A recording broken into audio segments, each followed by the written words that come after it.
একজন লেখকের কাজ হলো যেসব জিনিস মানুষ আলোচনা করে না, যেসব জিনিস মানুষ সাধারণত নজরে আনে না, সেই জিনিসগুলো নজরে আনা। একজন মানুষের সঙ্গে দেখা হলো রাস্তায় বা কোথাও কোনো একটা অনুষ্ঠানে, আমার মধ্যে কাজ করে যে এই মানুষটা তো আমার একটা গল্পের চরিত্র হতে পারে। প্রত্যেকটা মানুষের ব্যক্তিগত জীবন তো খুব ছোট, সংক্ষিপ্ত। আমাদের অভিজ্ঞতার ভান্ডার খুবই সংক্ষিপ্ত। আমি তো অনেক অগোছালো, কিন্তু গুছিয়ে একটা জিনিসই চিন্তা করি, সেটা হলো আমি লিখবো। তকদির হলো যে আপনাকে এমন একটা জায়গায় নিয়ে যাবে যেখানে গিয়ে আপনার পৌঁছাতেই হবে।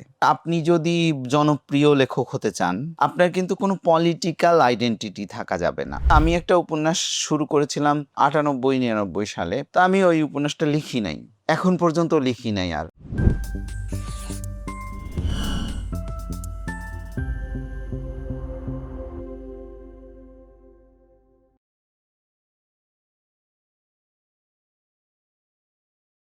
আসলে চাণক্য একটা কথা বলেছিলেন যে, যে কথা কেউই বলছে না, সেটা তুমিও বলো না।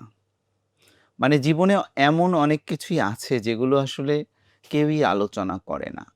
এখন একজন লেখকের কাজ হলো যেসব জিনিস মানুষ আলোচনা করে না, যেসব জিনিস মানুষ সাধারণত নজরে আনে না, সেই জিনিসগুলো নজরে আনা এবং সেই জিনিসগুলোর উপরে আলো ফেলা।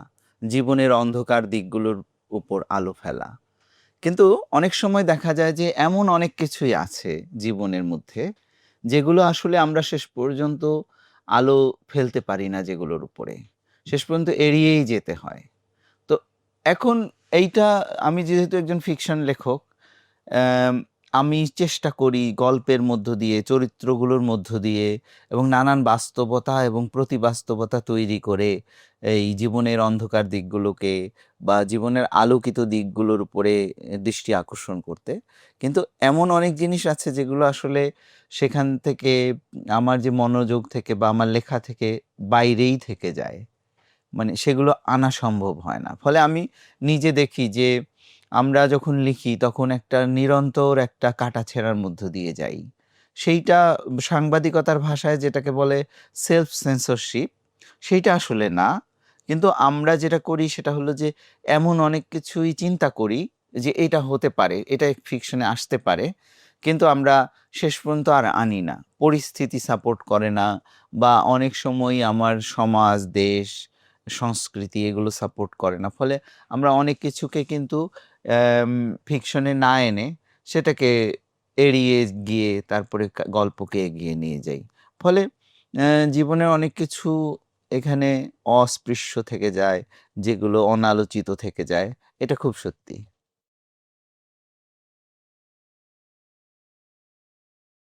না, এরকম কখনো মনে হয়নি। কারণ আমি যখন লিখি তখন অনেক চিন্তা ভাবনা করে লিখি। অনেকদিন ধরে মাথার মধ্যে একটা আইডিয়া ঘুরতে থাকে। যেমন বলা হয় যে অনেক লেখকই কিছু না ভেবে লিখতে বসেন। আবার অনেক লেখক খুব পরিকল্পনা সহকারে অনেক কিছু ভেবে চিন্তে অনেক ফাইল তৈরি করে, পরিকল্পনা করে কাহিনী কোথায় যাবে সেটা ঠিক করে লেখেন। কিন্তু আমার ক্ষেত্রে যেটা হয় যে আমার মাথার মধ্যে অনেকদিন ধরে লেখা চলতে থাকে। যখন আমি লিখি না, তখনও দেখা যায় যে লিখছি, আসলে লেখার প্রক্রিয়ার মধ্যেই আছি। একটা কাহিনী, একটা গল্প, একজন মানুষের সঙ্গে দেখা হলো রাস্তায় বা কোথাও কোনো একটা অনুষ্ঠানে। আমার মধ্যে কাজ করে যে এই মানুষটা তো আমার আ একটা গল্পের চরিত্র হতে পারে বা একটা ঘটনা, ওই ঘটনা থেকে আরেকটা কাহিনীর দিকে আমি চলে যাই। ওই ঘটনাকে আমি আ মাথার মধ্যে সাজাতে থাকি। ফলে যেটা হয় যে আমরা যখন লিখি তখন এই লেখার যে প্রক্রিয়া, পুরো প্রক্রিয়াটা কিন্তু চলতেই থাকে। না লিখি যখন তখনও চলতে থাকে। ফলে আমি একটা উপন্যাস যখন লিখছি, যেমন এই 'ক্যান্ডি ফ্লস' উপন্যাসটা আমি লিখেছি খুব অল্প সময়ের মধ্যে। প্রায় মাসখানেক সময়ের মধ্যে পুরো ৬০,০০০ শব্দের একটা উপন্যাস আমি লিখে ফেলেছি। কিন্তু এই উপন্যাসের যে কল্পনা, রূপকল্প বা আইডিয়া, এই আইডিয়াটা আমার আসলে করোনার সময় থেকেই এটা মাথার মধ্যে ছিল। আমি সম্পূর্ণ বিপরীত একটা জীবনযাপন করেছি করোনার সময়ে। কিন্তু আমার মাথায় ওই সময় ছিল যে এমন একা একজন লোক, সে একা বাসায় আ করোনাটা পার করছে। তার জীবনটা কেমন হতে পারে? এরকম আমার একটা কল্পনা ছিল এবং দীর্ঘদিন আপনি জানেন যে এইটা ২৩ সাল থেকে ২২-২৩ থেকেই এই আইডিয়াটা আমার মধ্যে ছিল। কিন্তু আমি নানান ঘটনাগুলোকে মেলানোর চেষ্টা করতাম। কখনো ভাবতাম যে এটার প্যারালাল স্টোরি হবে একটা মাছের গল্প। কখনো ভাবতাম যে এই প্যারালাল স্টোরিটা হবে যে একজন পান করে এরকম একজন লোকের গল্প হবে প্যারালাল স্টোরি। কিন্তু আমি যখন লিখলাম তখন দেখছি যে সবকিছুই এসে সেখানে জড়ো হয়ে গেল। ফলে এই পরিকল্পনাটা বা রূপকল্প বা আইডিয়াটা অনেক আগে থেকে তৈরি হয়। ফলে মাথার ভিতরেই মাথাই ঠিক করে নেয় যে কোন জিনিসটা থাকবে, কোন জিনিসটা বাদ যাবে, কোন জিনিসটা গল্পটা কিভাবে আগাবে। এবং আমি যখন গল্প বলি তখন তো আসলে সামনে কোনো পাঠক আসলে থাকে না। কিন্তু অনেক পাঠক মানে অনেক পাঠকের একটা আবছায়া একটা মূর্তি থাকে যে এরা আমার বই পড়ছে। তখন আসলে তাদের কথাটাও মাথায় থাকে। সবকিছু মিলিয়ে এরকম অনুভূতি হয় না যে আচ্ছা এটা না লিখলেও পারতাম। কারণ পুরো প্রক্রিয়াটা খুব জটিল এবং দীর্ঘমেয়াদী। ফলে ওরকম কখনো মনে হয়নি যে এটা না লিখলেও পারতাম।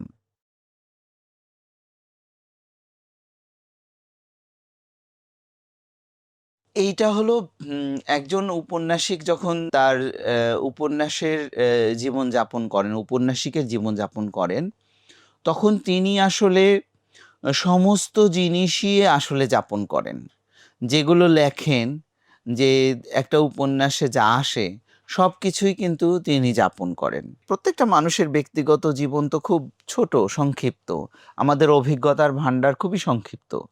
কিন্তু আমরা আসলে একজন ঔপন্যাসিক হিসেবে আমি যার সঙ্গেই কথা বলি, তার সঙ্গেই এমনভাবে কথা বলি যেন তার জীবনটা থেকে আমি আহরণ করতে পারি।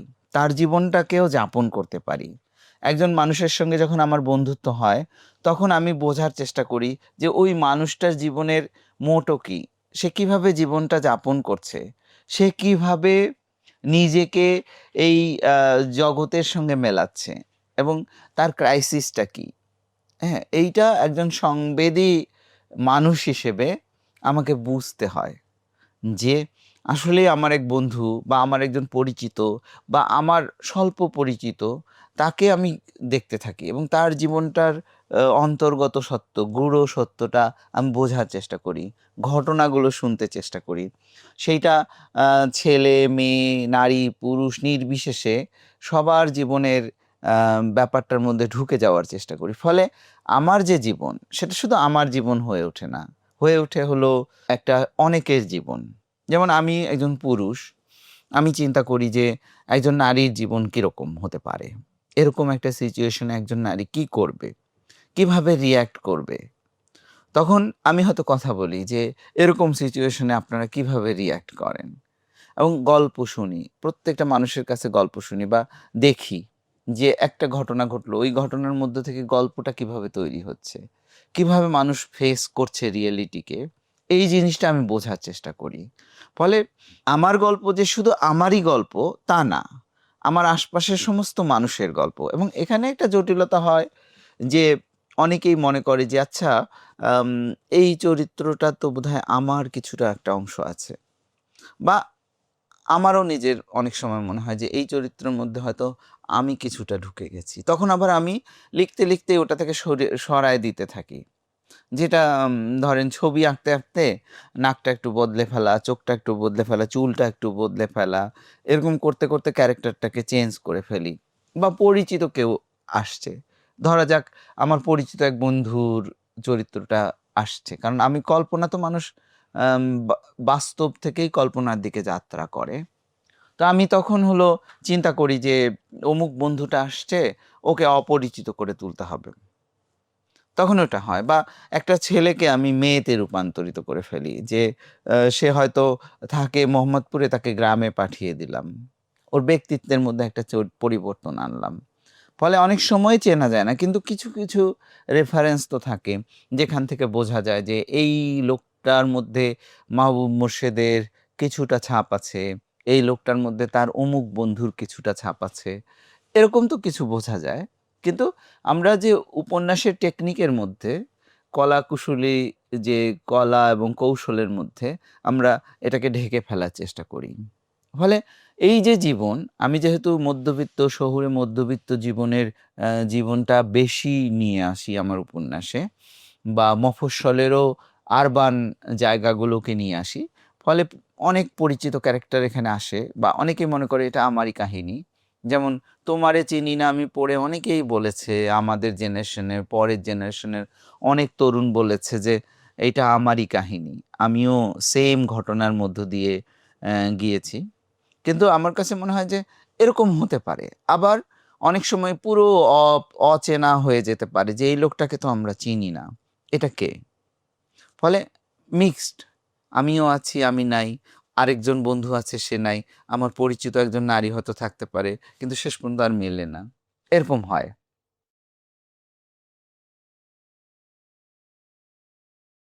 এমন কোনো লেখা আসলে নেই যেটা আমি প্রকাশ করার পর সম্পর্ক নষ্ট হয়েছে, এরকম ঘটনা ঘটেনি। কারণ ওই যে বললাম, আমি যখন এটাকে চেঞ্জ করতে থাকি, বা এই গল্পটা যখন চেঞ্জ হতে থাকে, ব্যক্তিটা চেঞ্জ হতে থাকে, তখন আর আসলে রিলেট করা যায় না। হ্যাঁ, কিন্তু শেষ পর্যন্ত যেটা হয় যে কিছু যখন একটা শক্তিশালী রেফারেন্স থাকে যে আমি এই কাজটা করি। আমি কথা বলার সময় তোতলাই ধরেন।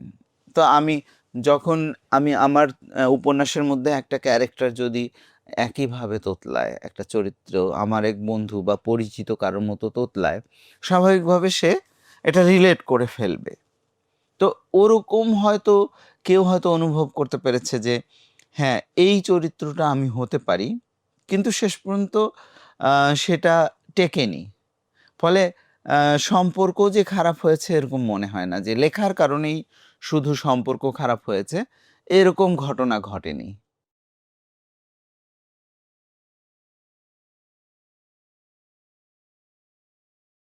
আচ্ছা, এখানে খুব ইন্টারেস্টিং একটা প্রশ্ন, সেটা হলো যে আমি সাধারণত যে বিষয়গুলো নিয়ে লিখতে পছন্দ করি, সেটা আগেই বলেছি যে আরবান মিডল ক্লাসের যে সংকট এবং তাদের যে সম্পর্ক, পারস্পরিক সম্পর্ক, অ্যা এই বিষয়গুলো আমার লেখার মধ্যে কিন্তু ব্যাপকভাবে আসে। গল্প, উপন্যাস, প্রায় প্রত্যেকটা উপন্যাসের মধ্যেই এই জিনিসগুলো নানাভাবে এসেছে, নানান মাত্রায় এসেছে।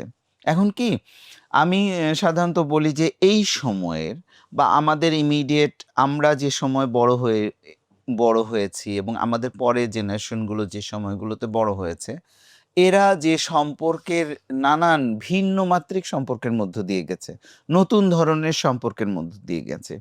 পুরনো যখন এই যে সামাজিক যোগাযোগ মাধ্যমে দৌরাত্ম্য যখন ছিল না, তখনকার যে সমাজ, তখনকার যে সম্পর্ক, সেগুলো আলাদা রকমের ছিল।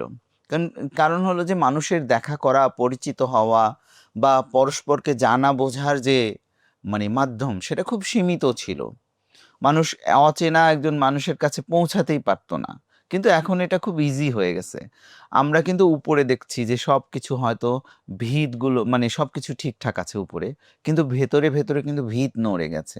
নানান মাত্রিক সম্পর্ক তৈরি হচ্ছে।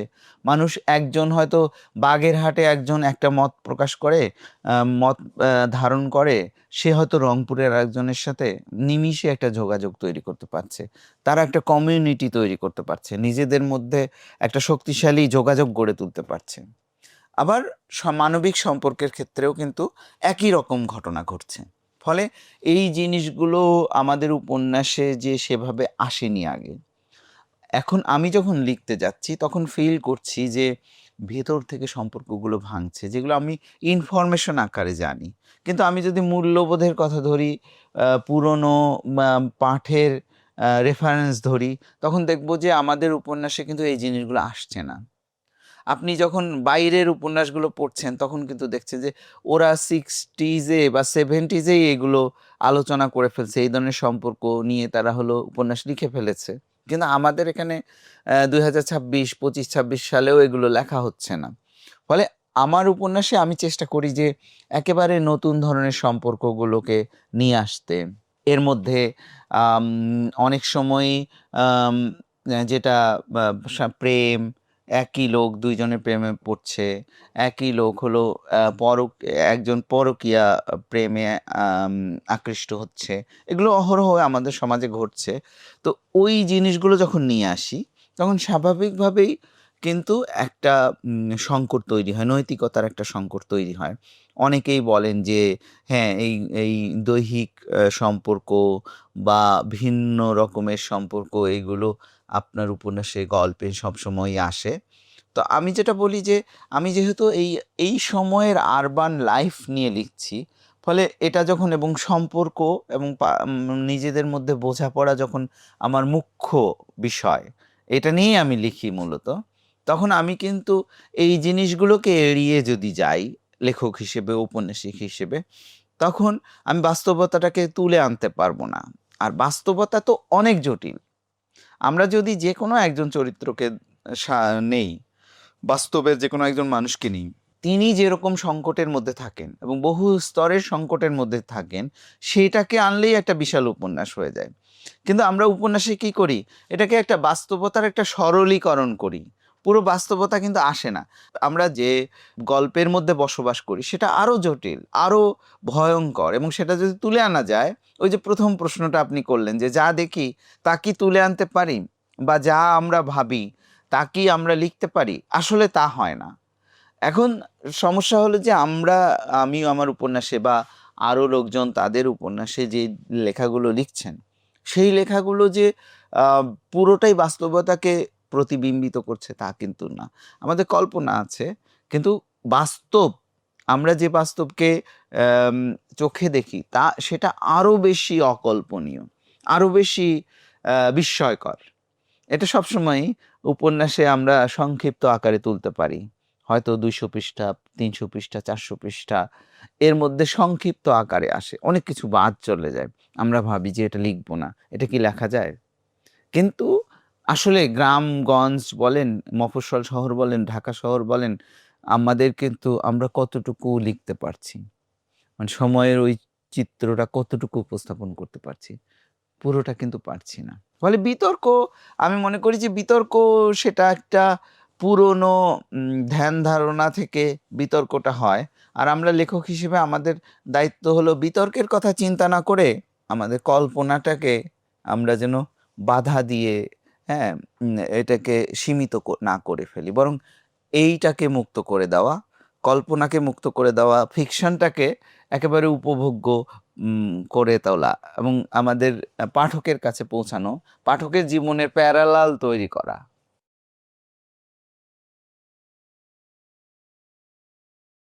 মিডিয়াতে সত্য বলার জায়গা কমে যাচ্ছে, এটা আসলে ভুল। ভুল কেন? কারণ মিডিয়া সম্পর্কে আমাদের যে ধারণা, সেই ধারণাটাই আসলে চেঞ্জ হয়ে গেছে। আমরা কিন্তু এই সময়ে এসে রেডিও, টেলিভিশন, আ সংবাদপত্র এগুলোকে মিডিয়া হিসেবে ধরলে খুবই ভুল করব। আমাদের কিন্তু মিডিয়া হিসেবে ধরতে হবে Facebook, Twitter, আম YouTube এগুলোকেও। এখন ধরেন আপনি এই যে Facebook এর জগতে, Twitter এর জগতে, YouTube এর জগতে কোনো কিছুই আর গোপন রাখতে পারবেন না। এখন ধরেন একটা বড় মিডিয়া যদি একটা ঘটনাকে আড়াল করে, একটা ঘটনাকে ডিস্টর্ট করে বা একটা ঘটনাকে নিজেদের মতো উপস্থাপন করতে চায়, এটা কিন্তু সাথে সাথেই এর প্রতিক্রিয়া হিসেবে Facebook, YouTube এ অসংখ্য লেখা, ছবি, ভিডিও চলে আসবে। এবং আপনি জানেন যে এই মিডিয়াগুলোকে দমন করাও সম্ভব না। এই যে ইনফরমেশনের যে ফ্লো, এটাকে কোনোভাবে আপনি দমন করতে পারবেন না। আপনি আটকাতে পারবেন না। আপনি ফ্যাক্ট চেক করবেন, এটা করবেন, সেটা করবেন। কিন্তু সত্য, মিথ্যা, প্রোপাগান্ডা, গুজব সব মিলিয়ে এমন একটা অস্থির অবস্থা তৈরি করবে, এমন একটা ইনফরমেশনের ফ্লো তৈরি করবে, একটা ইনফরমেশনের বোম্বিং হতে থাকবে সারাক্ষণ আপনার মধ্যে। এর মধ্যে আপনি দেখবেন যে এইটা একটা ভিন্ন একটা রিয়েলিটি তৈরি করে, হাইপার রিয়েলিটি তৈরি করে। যে আপনি সত্য, মিথ্যা, গুজব, হুম? নানান কিছু অতিরঞ্জন, ফেক ফটো, ফেক ভিডিও এগুলোর মধ্য দিয়ে এমন একটা ভিন্ন রকম রিয়েলিটির মধ্যে তৈরি হবে একটা ঘটনা নিয়ে। এমন তথ্য চলে আসবে যে ওখান থেকে আপনার সত্য মিথ্যা আপনি বাছাই করার জন্য অনেক সময়ই পারবেন না যে কোনটা সত্যি কোনটা মিথ্যা। আসলে কি এটা ঘটনা ঘটেছিল? এটা কি ভুল প্রমাণিত হয়েছিল? এটা কি ফ্যাক্ট চেক হয়েছিল? আপনি কিন্তু কনফিউজড হয়ে যাবেন যে আসলেই ঘটনাটা কি ছিল? হুম? এখন সবকিছু তো মেইনস্ট্রিম মিডিয়া আসলে অ্যাড্রেস করতে পারবে না এবং সবকিছু আটকাতেও পারবে না, গোপনও রাখতে পারবে না। ফলে মানুষ একটা ভিন্ন রকমের গল্প নিয়ে আসলে ঘুমায়, বাড়ি যায়, বাড়ি ফেরে যে এরকম একটা ঘটনা ঘটেছিল কিনা, অমুক কি চাঁদে গিয়েছিল কিনা বা মঙ্গল গ্রহে গিয়েছিল কিনা। এটা আপনি কেউ বলছে এটা মিথ্যা, কেউ বলছে এটা সত্যি, কেউ ভিডিও দিচ্ছে রিয়েল, কেউ ছবি দিচ্ছে, কেউ ফ্যাক্ট চেক করে বলছে এটা মিথ্যা। আপনি সিদ্ধান্ত কি আপনার? আমরা ধরেন যারা সাংবাদিক বা লেখক বা এইরকম পেশার সঙ্গে জড়িত তাদের কথা ভিন্ন। কিন্তু আপনি সাধারণ একজন মানুষের কথা চিন্তা করেন। আমি দেখেছি অনেক আ শিক্ষিত মানুষ তারা একটা গুজবের উপরে ডিপেন্ড করছে। তারা মনে করছে যে এরকম ঘটনা ঘটছে। যেটাকে আমরা স্রেফ গুজব হিসেবে জানি। তারা মনে করছে যে এটা সত্যি। এই ঘটনাটা ঘটছে।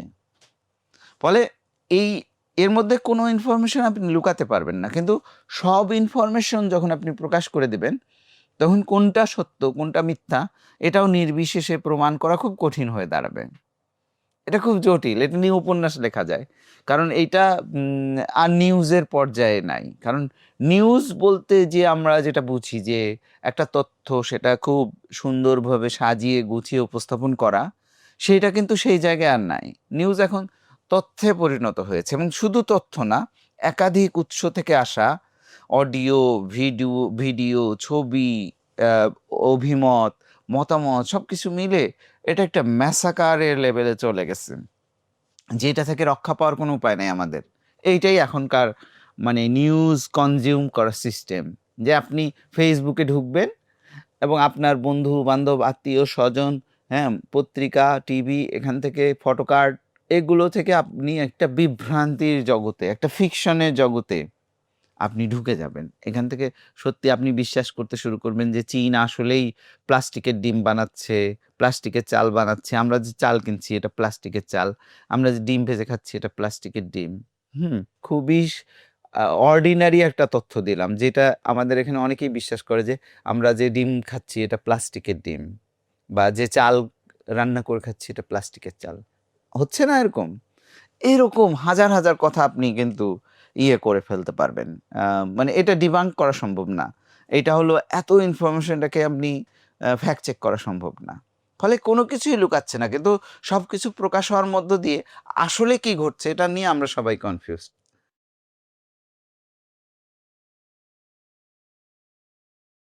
এইটা আমি বলি যে আমাদের একটা হলো তকদির, আরেকটা হলো খাসলত। হুম? একটা হলো আমাদের ভাগ্য যেখানে নিয়ে যাবে আমাদের। আরেকটা আমাদের নিজেদের প্রবৃত্তি। এখন ধরেন আমি যে ব্যক্তি, আমার যে ছোটবেলা থেকে আমি যে প্রবৃত্তির পিছনে ছুটেছি, যে লিখবো, লেখালেখি করব, দেখব, পড়ব। এই প্রবৃত্তি আমি যখন নিজেকে প্রশ্ন করি যে অন্য কোনো রকম জীবন কি আমার পক্ষে বেছে নেওয়া সম্ভব হতো? যে আমি তো অনেক অগোছালো।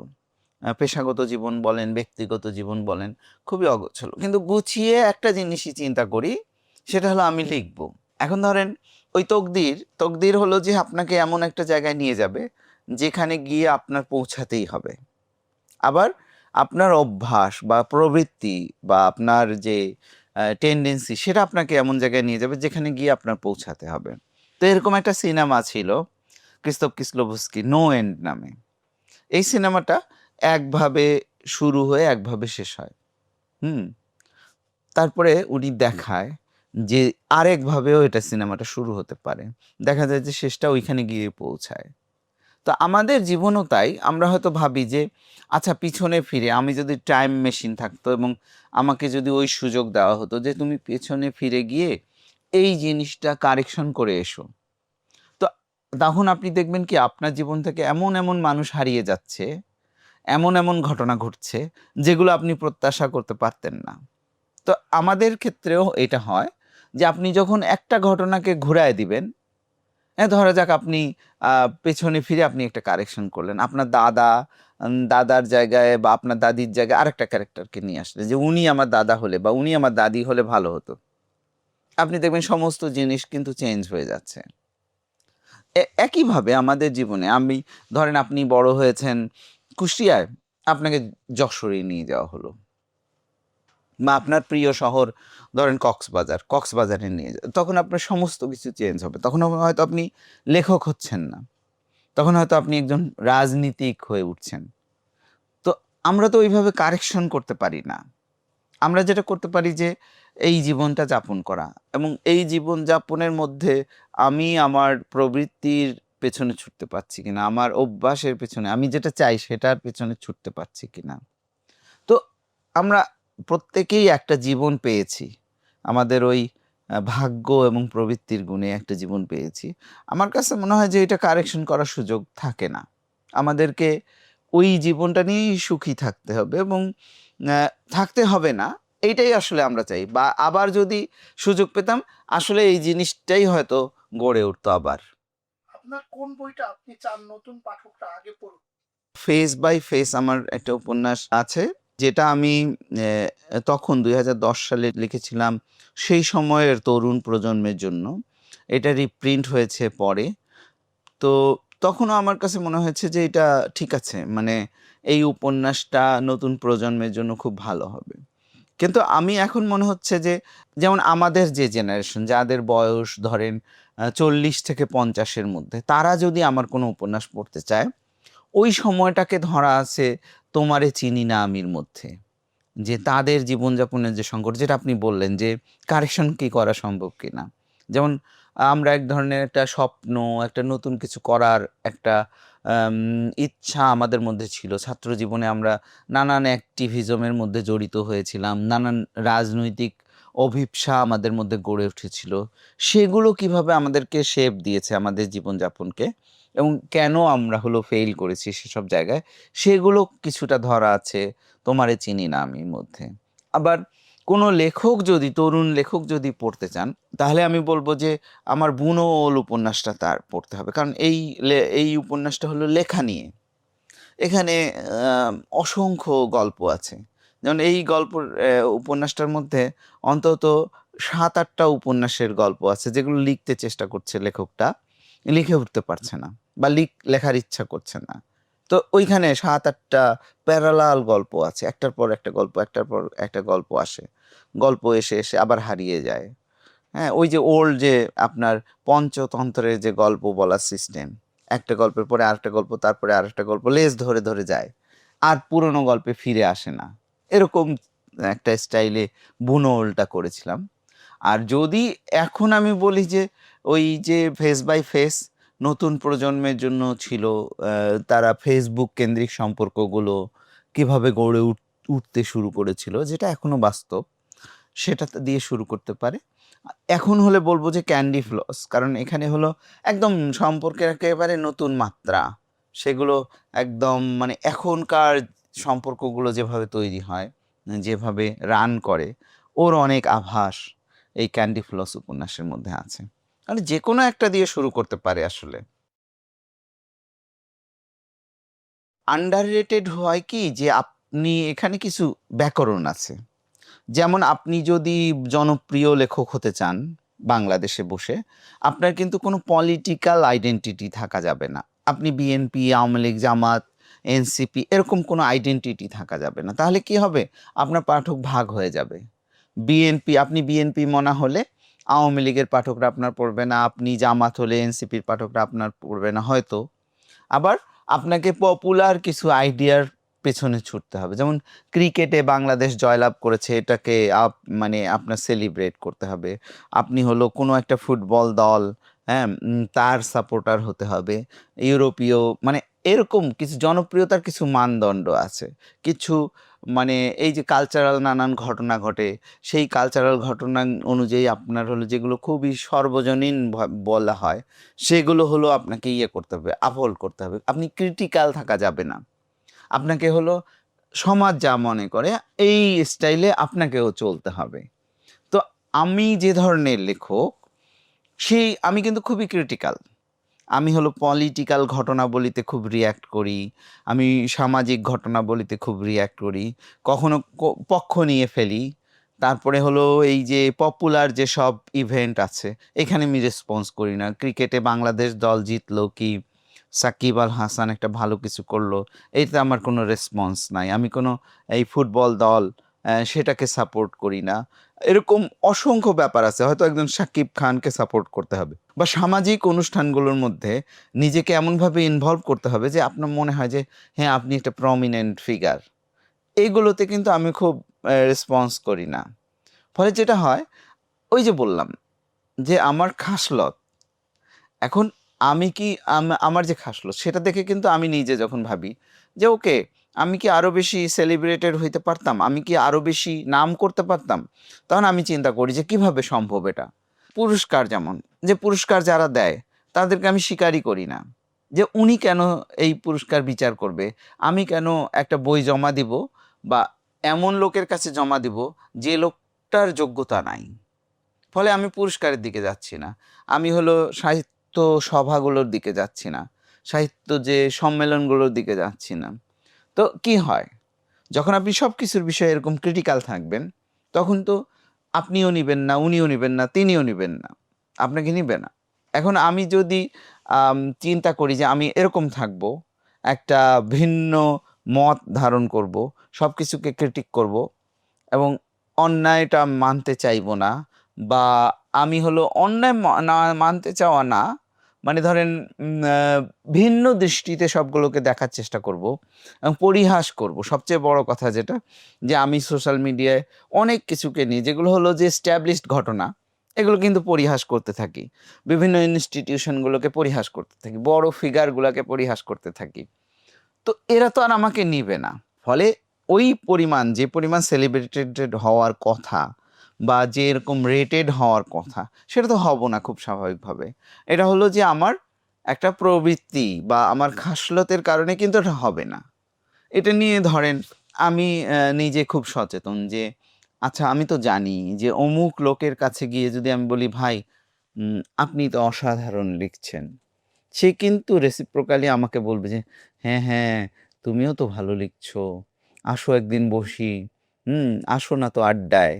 একদিন দুই দিন যেতে যেতে বলবে যে হ্যাঁ, তুমি অমুক পুরস্কারটা তো পাওনি, কখনো জমা দাওনি, বইটা জমা দাও, আমি তো বিচারক মণ্ডলীতে আছি।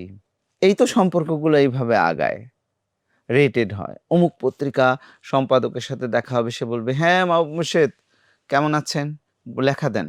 কিন্তু আমি তো দিন শেষে কি করছি, ওকেই সমালোচনা করছি, এটা কি করলো সে, ওটা কি করলো সে। এইভাবে তো রেটেড, প্রপারলি রেটেড হওয়া যায় না। আপনাকে চুপ থাকতে হবে, আপনার শুধু লিখে যেতে হবে এবং লেখার মধ্যেও ক্রিটিক্যাল ইস্যু আনা যাবে না।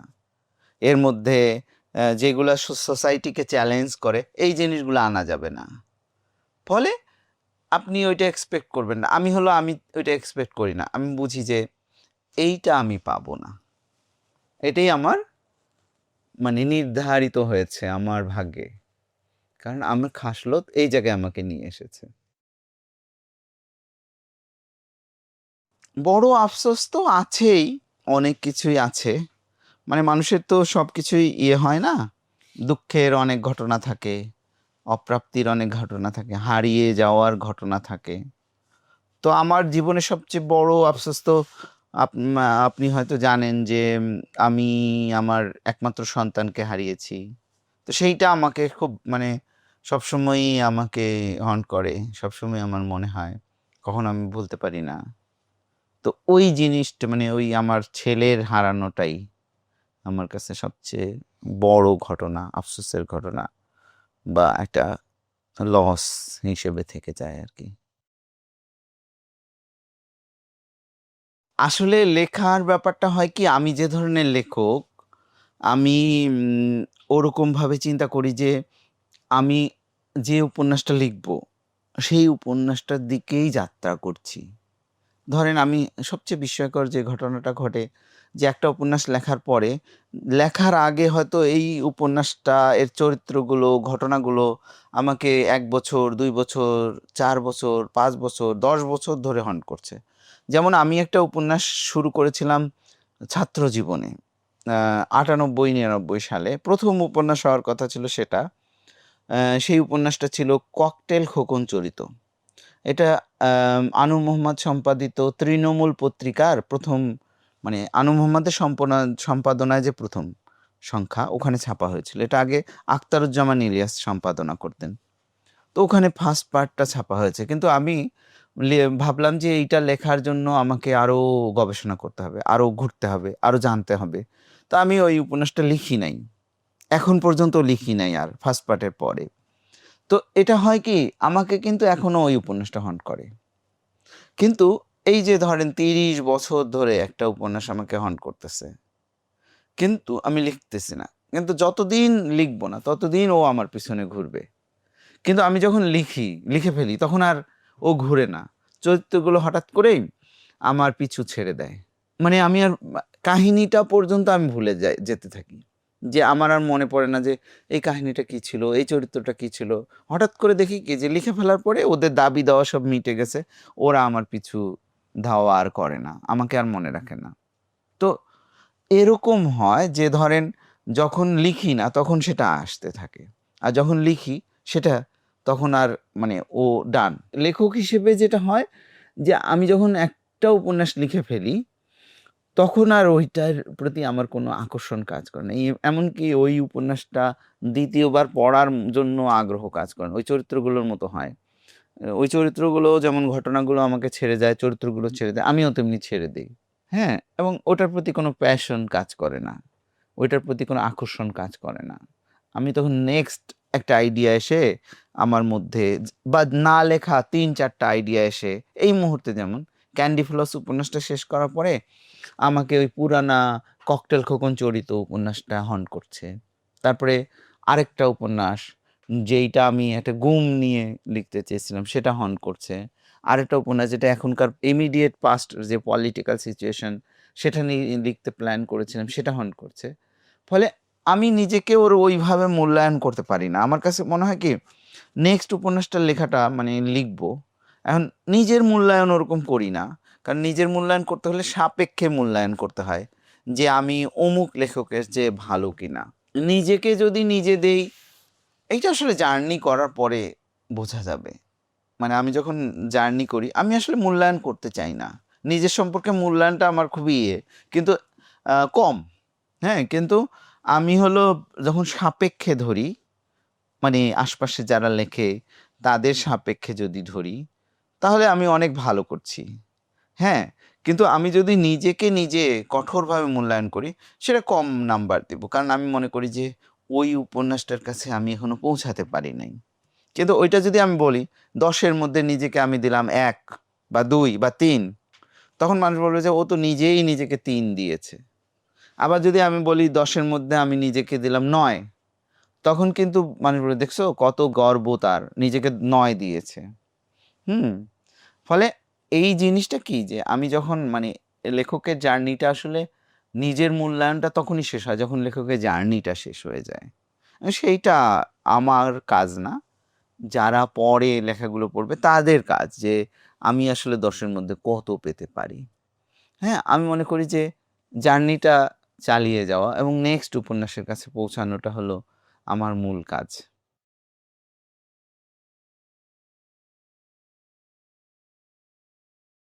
এটা হলো অসাধারণ। আমরা যখন ১ম রকমারি যাত্রা শুরু করে তখন থেকে আজ পর্যন্ত রকমারি তো নানান সংকটের মধ্য দিয়ে গেছে, উত্থান পতনের মধ্য দিয়ে গেছে। কিন্তু দীর্ঘ একটা সময় কিন্তু তারা বই কেন্দ্রিক তাদের অ্যাক্টিভিটি চালিয়ে এসেছে। এবং এই অ্যাক্টিভিটিস এর মধ্যে তাদের সমস্ত সংকটে আম সমস্ত ভালো-মন্দ সমস্ত কিছুর মধ্যে আমরা থাকার চেষ্টা করেছি। লেখক হিসেবে, অ্যাক্টিভিস্ট হিসেবে থাকার চেষ্টা করেছি। আপনি জানেন যে রকমারিকে একসময় বন্ধ করে দেওয়ার জন্য খুব উদগ্রীব হয়ে পড়েছিল লোকজন। তখনও আমরা বিস্তর লেখালেখি করেছি। আম খুব কাছাকাছি থেকে পরামর্শ দেওয়ার চেষ্টা করেছি। কিভাবে সারভাইভ করা যায় সেটা বলেছি। আমার কাছে মনে হয় কি যে বই কেন্দ্রিক যে অ্যাক্টিভিজম, সেইটার ক্ষেত্রে রকমারি একটা মাইল ফলক। বিশেষ করে আমরা তো লিখি অনেক দিন ধরে। ধরেন আমার বই, ১ম বই প্রকাশিত হয়েছে ২০০৬ সালে। যদিও একটু দেরিতে প্রকাশিত হয়েছে। তো আমরা তখন জানতাম না যে আমাদের বইটা কোথায় থাকবে। আমরা ধরেন যেসব বইয়ের দোকান থাকতো আজিজ মার্কেট বা অন্যান্য জায়গায়, তা ওখানে গিয়ে বই দিতে চেষ্টা করলে বা প্রকাশকরাও বই দিতে চেষ্টা করে, তারা রাখার আগ্রহ দেখাতো না। যে আপনি কোনো পাঠককে এই তোমার বই কোথায় পাওয়া যায়, আপনি বলতে পারতেন না যে আমার বইটা অমুক দোকানে গিয়ে পাবেন। হ্যাঁ, আমরা কিন্তু এরকম একটা সংকটের মধ্য দিয়ে কিন্তু বেড়ে উঠতে শুরু করেছিলাম। কিন্তু রকমারি যখন হলো, আমাদের কিন্তু একটা কমন উত্তর। সেটা কি? বইটা কোথায়, তোমার বই কোথায় পাওয়া যাবে? রকমারিতে পাবেন। এইটা কিন্তু আমাদের একটা ঠিকানা। প্রত্যেকটা লেখকের জন্য এটা একটা ঠিকানা তৈরি হয়েছে যে ওকে, যে লেখকটা একদম অখ্যাত, সেও কিন্তু জানে যে রকমারিতে যদি এন্ট্রি হয়, আজ হোক কাল হোক 10 দিন পরে হোক, তার বইটা কালেক্ট করে পাঠকের কাছে পৌঁছানো হবে। যদি রকমারি সংগ্রহে না থাকে, তারা এটা কালেক্ট করবে। এই যে প্রক্রিয়াটা, এই যে একটা নিশ্চিত প্রক্রিয়া, এটার মধ্যে সমালোচনা থাকতে পারে, নানান কিছু থাকতে পারে, কিন্তু একটা নিশ্চিত ঠিকানা। আমার যেটা মনে হয় যে এইটা একটা বৈপ্লবিক ব্যাপার, যে প্রত্যেকটা লেখক তার একটা ঠিকানা হিসেবে, কোনো একটা বইয়ের দোকান কিন্তু তার ঠিকানা হয়নি। এখনো যদিও বইয়ের দোকানগুলো অনেকটা উদার হয়েছে, তারপরেও আমার কাছে মনে হয় যে এখনো একমাত্র ঠিকানা বলতে রকমারি। এবং আমাদের মতো লেখক যারা, এখানে একটা প্রোফাইল থাকে, বইগুলো সব এক জায়গায় থাকে, আউট অফ প্রিন্ট কোনটা সেইটা থাকে। এবং পাঠকরাও অহরহ, আপনি রাজশাহীতে একজন আছে, কিংবা রংপুরে আছে, কিংবা বরগুনায় আছে, আপনি রকমারির লিঙ্কটা দিলেন, সে কিন্তু বইটা পেয়ে যাচ্ছে। এইটা একটা বৈপ্লবিক ব্যাপার। আর দীর্ঘদিন ধরে একই এই বইয়ের ব্যবসার সঙ্গে লেগে থাকা, এটা তো একটা খুবই যুগান্তকারী ঘটনা। ফলে আমার কাছে মনে হয় যে রকমারি অনেক কিছু চেঞ্জ করে ফেলেছে। যেটা বললাম যে আমাদের যে ডিজিটাল মাধ্যম, সেই ডিজিটাল মাধ্যম অনেক কিছুকে পরিবর্তন করে দিয়েছে না? আমাদের মূল সংকট কি ছিল? আমরা একটা লিটল ম্যাগাজিন বের করব, একটা বই বের করব, একটা গল্পের বই, একটা উপন্যাস বের করব, এটা কিভাবে বেচবো? এইটা কিন্তু ছিল না আগে। মানে আমাদের ওই সংকট যে ছিল, তখন আমরা এটা বুঝতে পারতাম না। এখন কিন্তু আমাদের একটা ঠিকানা হয়েছে।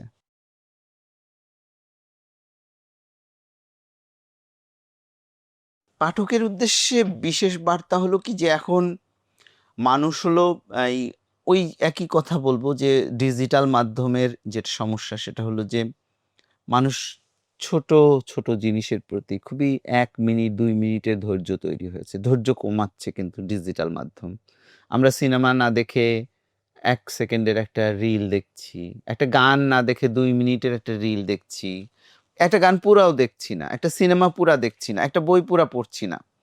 একটা স্ট্যাটাস, একটা ছোট সার্চ, একটা এই এআই দিয়ে একটা বইয়ের একটা এক্সার্প্ট, এগুলো দিয়ে আমরা কিন্তু নিজেকে ইকুইপ করার চেষ্টা করছি। কিন্তু এই জিনিসটা একটা জেনারেশন হিসেবে, একটা জাতি হিসেবে আমাদেরকে কিন্তু ওই জায়গায় পৌঁছাইতে দিবে না, যেখানে গিয়ে আমাদের ডিটেইল কাজ করতে হবে, যেখানে গিয়ে আমাদের স্ট্র্যাটেজি তৈরি করতে হবে, আমাদের সাহিত্য নির্মাণ করতে হবে, যেখানে আমাদের সংস্কৃতি নির্মাণ করতে হবে।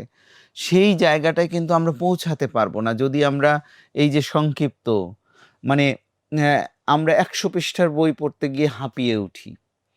২০০ পৃষ্ঠা ৩০০ পৃষ্ঠার বই দেখলে একদম তো জ্বর চলে আসে। ওরকম জায়গায় কিন্তু আমাদের জাতির যদি সমস্ত মানুষ ওই জায়গায় চলে যায়, যে একটা পুরা ৫ মিনিটের গান শুনবে না, ১০ সেকেন্ডের একটা রিল না হলে তার চলবে না। এই জায়গায় কিন্তু আমরা, ঠিক আছে ওইটা থাকবেই।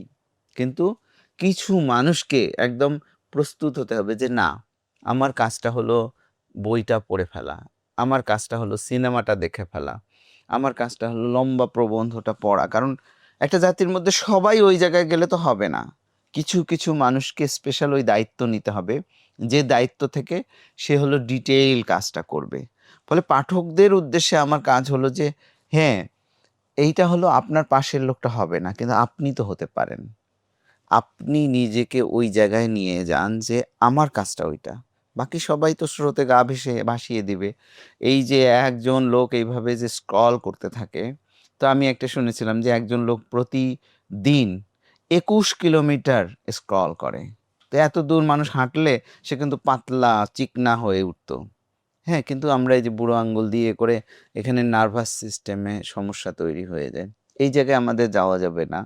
এক আমাদের বইয়ের কাছে ডিটেইলের কাছে ফিরতে হবে, যেখানে পুরো সিনেমাটা দেখব, পুরো বইটা পড়ব, বিস্তারিত আলোচনা করতে হবে। না হলে আমরা কিন্তু জাতি হিসেবে, জেনারেশন হিসেবে পথ হারিয়ে ফেলব। 6 লক্ষাধিক পণ্য আর অসংখ্য সুবিধা নিয়ে আস্থার রকমারি আপনার দৌড়ে। যা কিছু দরকারি সাথে আছে রকমারি। বই ও পণ্য অর্ডার করতে ভিজিট করুন এখনই।